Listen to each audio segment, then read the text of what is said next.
एक बार की बात है, एक छोटे से गांव में एक आदमी रहता था। उसके घर के पास में एक पहाड़ था जहां पर वो रोज सुबह जाता। उस पहाड़ पर थोड़ी देर के लिए वो बैठता, फिर वापस आ जाता। तो रोज की तरह वो सुबह सुबह जा रहा था। पीछे से उसका छोटा सा बेटा आया। उसने आकर के उसका हाथ पकड़ लिया और कहा कि आज मैं भी आपके साथ चलूंगा। उसने पहले तो उसको थोड़ा सा समझाया और मना किया। कहा कि जो रास्ता है वो बहुत ही छोटा है और चढ़ाई बहुत ज्यादा है, तो तुम मेरे साथ नहीं चल पाओगे। लेकिन फिर जब उस बेटे ने जिद करी तो पिता मान गया। तो दोनों पहाड़ पर चढ़ने लगे। पिता ने बेटे का हाथ कस के पकड़ा हुआ था। लेफ्ट साइड में पहाड़ थे, राइट साइड में खाई थी और रास्ता बहुत ही छोटा था। और वो पहाड़ की चोटी तक पहुंचने ही वाले थे, तभी रास्ते में एक बड़ा सा पत्थर आया। क्योंकि पिता उस रास्ते पर रोज आता था तो उसको पता था कि वहां पे पत्थर है, तो वो साइड से निकल गया। लेकिन जो बेटा था उसका ध्यान कहीं और था, तो उसका घुटना जाकर के उस बड़े से पत्थर पर टकरा गया। तो फिर उस बच्चे के मुंह से एक चीख निकली। और जैसे ही वो चीखा, उसकी आवाज उन पहाड़ों में गूंजने लगी।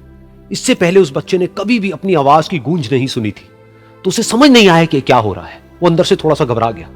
उसे लगा कि शायद कहीं कोई है जो छुप करके उसको देख रहा है और उसका मजाक उड़ा रहा है। फिर उस बच्चे ने बोला, कौन हो तुम? कौन हो तुम? तो जब उस बच्चे ने इस गूंज को सुना, उसे गुस्सा आ गया। उसे लगा कि कौन है ये जो मेरा मजाक उड़ाए चले जा रहा है।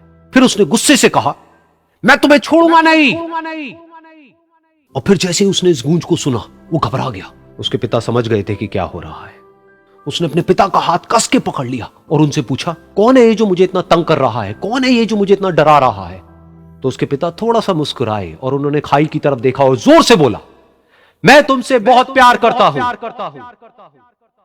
ये सुनकर वो बच्चा हैरान हो गया। उसे समझ नहीं आया कि हो क्या रहा है, कि वही इंसान जो उसका मजाक उड़ा रहा है और उसको तंग कर रहा है, वो उसके पिता को बोल रहा है कि मैं तुमसे बहुत प्यार करता हूं। तो उसके पिता ने अपने बेटे को देखा और वो समझ गए कि उसके मन में क्या चल रहा है। और फिर दोबारा उन्होंने बोला, तुम बहुत अच्छे हो। और ये सुनकर उनका बेटा भी थोड़ा सा मुस्कुराया और पूछा अपने पिता से कि ये क्या हो रहा है। और फिर उसके पिता ने अपने बेटे को समझाया, ये जो आवाज तुम सुन रहे हो ना, ये किसी और की नहीं है, ये तुम्हारी ही आवाज है जो कि पहाड़ों में गूंज रही है और तुम्हें अपनी ही आवाज सुनाई दे रही है। जैसा तुम बोलते हो ठीक वैसा ही तुम्हें सुनाई देता है। अगर तुम गुस्से से कुछ कहोगे तो पलट करके जो आवाज आएगी उसमें भी गुस्सा होगा, लेकिन अगर तुम कुछ अच्छा कहोगे तो वो आवाज भी अच्छी होगी। बिल्कुल इसी तरह से हमारी जिंदगी में भी होता है।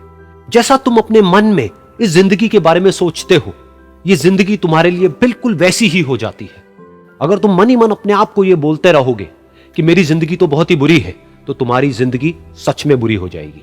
और अगर तुम अपनी जिंदगी से प्यार करोगे तो तुम्हारी जिंदगी भी तुमसे प्यार करेगी। ये बात उस बच्चे के दिमाग में घर कर गई और फिर वो दोनों उस पहाड़ की चोटी पर गए। लेकिन बच्चे के दिमाग में यही बात घूम रही थी।